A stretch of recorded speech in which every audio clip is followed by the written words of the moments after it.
কাজ করতে করতে দিন যে কোন দিক দিয়ে চলে যায় একদমই টের পাই না। সামনে যেহেতু কুরবানি চলে এসেছে, হাতে সময় খুব কম, তার জন্য বাসার সবকিছু এখন পরিষ্কার করে নিব, ঈদ বলে কথা। যাই হোক, আসসালামু আলাইকুম এভরিওয়ান, আশা করছি সবাই অনেক অনেক ভালো আছেন। আমরাও আলহামদুলিল্লাহ ভালোই আছি। তো ব্যস্ততার দিন ব্যস্ততার মধ্যে দিয়ে কেটে যাচ্ছে। তো আমি যেহেতু বাসায় এসেছি মাত্র কয়েকদিন হলো, ভাবলাম কেননা সবকিছু আস্তে আস্তে কাজ শুরু আগে থেকেই করে দিই, তাহলে হয়তো ঈদের আগেই সবগুলো কাজ আমি কমপ্লিট করতে পারবো। তো যাই হোক, আমি এখানে ডিপটা ক্লিন করে নিয়েছিলাম, ডিপ ফ্রিজের। আর হচ্ছে এই ফ্রিজের যে নর্মালের অংশটা আছে এটাও আমি ভালোভাবে ক্লিন করে নিয়েছি। বাট ওই সাইডের যে ডিপ, সেটা আমি এখনো পর্যন্ত ভালোভাবে ক্লিন করতে পারিনি। তো এটা আজকে কমপ্লিট করে ফেলবো। তো ফ্রিজের কাজ আলহামদুলিল্লাহ মোটামুটি কমপ্লিটই হয়ে গিয়েছে। তো যেহেতু আমার একটা ছোট বাবু আছে, সো ও ঘুমালে তখনই আমি কাজ ভালোভাবে করতে পারি, না হলে একদমই আমার কাজ করা হয়ে ওঠে না। তো মাঝে মাঝে হয়তো ওকে আমার শাশুড়ি কুলে দিয়ে বা ননদের কুলে দিয়ে একটু একটু আমি কাজ করতে পারি, বাট ও ঘুমালে প্রপারভাবে করতে পারি। তো যাই হোক, এই তো এই ডিপটা এখন ক্লিন করে নিব। ক্লিন করার পর আমি ফ্রিজ দুইটাতে লেবু পাতা এনে রেখে দেবো, যাতে ফ্রিজের গন্ধটা দূর হয়ে যায়।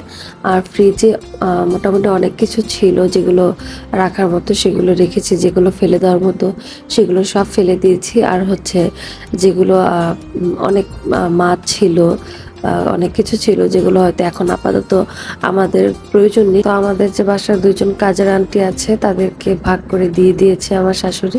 এখন আমি আমার দেবরের এই এলোমেলো ঘরটা ভালো করে গুছিয়ে নিব। তো যাই হোক, ছেলে মানুষ বলে কথা, এমনিতেই ঘর এলোমেলো থাকবে, এটাই স্বাভাবিক।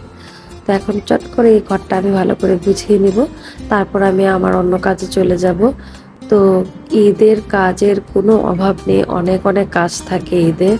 তো আমার শাশুড়ি কিচেনের কাজ সামলাচ্ছে, রান্নাবাড়ি করছে, আর আমি এদিক দিয়ে ঘরটা ভালোভাবে ক্লিন করে নিচ্ছি। তো এটাই তো হচ্ছে মেয়েদের জীবন, ঘর গোছাতে হবে, সংসার দেখতে হবে।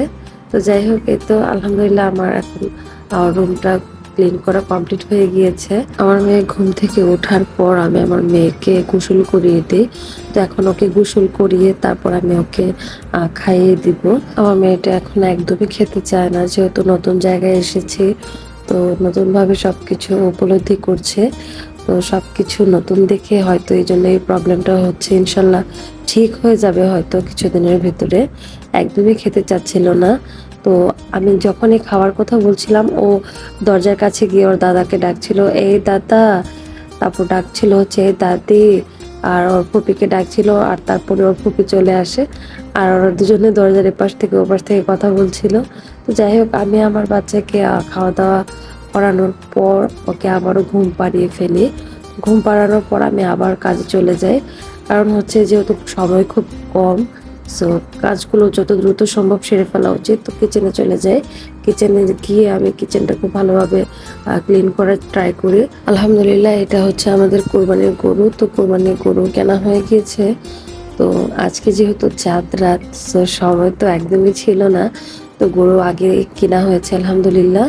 আর এই গরুর ভিডিওটা আমার হাজব্যান্ডকে আমার দেবর পাঠিয়েছিল, যেহেতু আমার হাজব্যান্ড দেশের বাহিরে ঈদ করছে আমাদেরকে রেখে। তো যদিও ঈদ আমরা এবার একসাথেই করছি, কথা ছিল একসাথে দেশে করব, তো সেটা আর হয়নি। তো এই যে একটা ভিডিও ক্লিপ আমি আপনাদের সঙ্গে শেয়ার করছি, এটা হচ্ছে যারা গরু কিনেছিল তাদের গরু এমনভাবে মানে দৌড়ে পালাচ্ছিল, কোনোভাবেই তারা গরুকে আটকে ধরে রাখতে পারছিল না। গরুর আসলে মাথা গরম, তাই এই অবস্থা। মোটামুটি সব কাজে কমপ্লিট হয়ে গিয়েছে, ঘর দোর ক্লিন থেকে শুরু করে ঈদের যাবতীয় কাজ ছিল। আমার শাশুড়ি পেঁয়াজ, আদা, রসুন, জিরা এগুলো সব ব্লেন্ডার করেছে। আর হচ্ছে আমাদের যে বুয়া আন্টি, উনি হচ্ছে সব পেঁয়াজ, রসুন, আদা এগুলো সব পরিষ্কার করে ছুলে এগুলো সব রেডি করে দিয়েছে। আমারও ঘরের সব কাজ মোটামুটি কমপ্লিট। ওয়াসানাতের পাপাকে ছাড়া, ওয়াসানাতের এটা হচ্ছে চতুর্থতম ঈদ। মেয়েটা একটু একটু করে বড়ই হয়ে যাচ্ছে দেখতে দেখতে। বাবাকে কাছে না পেয়ে বাবার জন্য প্রচুর পরিমাণে মন খারাপ করে। আমার মেয়েটা দিন দিন শুকিয়ে যাচ্ছে ওর বাবার জন্য। ওর বাবা ওর জন্য প্রচুর পরিমাণে কান্না করে, মন খারাপ করে, কিন্তু কিছুই করার নেই, এটাই প্রবাস জীবন। ভেবেছিলাম হয়তো এই ঈদটাও তো আমাদের সাথে করতে পারবে, তা আর হলো না। আমারও মনটা ভালো নেই, আমার মা ভাই বোন সবাইকে ছাড়া ঈদ করব। আমার মা ভীষণ কান্নাকাটি করছে, আমার নানু মারা গিয়েছে 2 বছর হলো। তারপরেও মা তো মা নানুর জন্য ভীষণ পরিমাণে মন খারাপ করে। ভিডিওটি দেখার জন্য সবাইকে অনেক অনেক ধন্যবাদ। ভিডিওটিতে একটি লাইক দিতে পারেন আর পরবর্তী ভিডিও দেখতে ফলো দিয়ে রাখতে পারেন।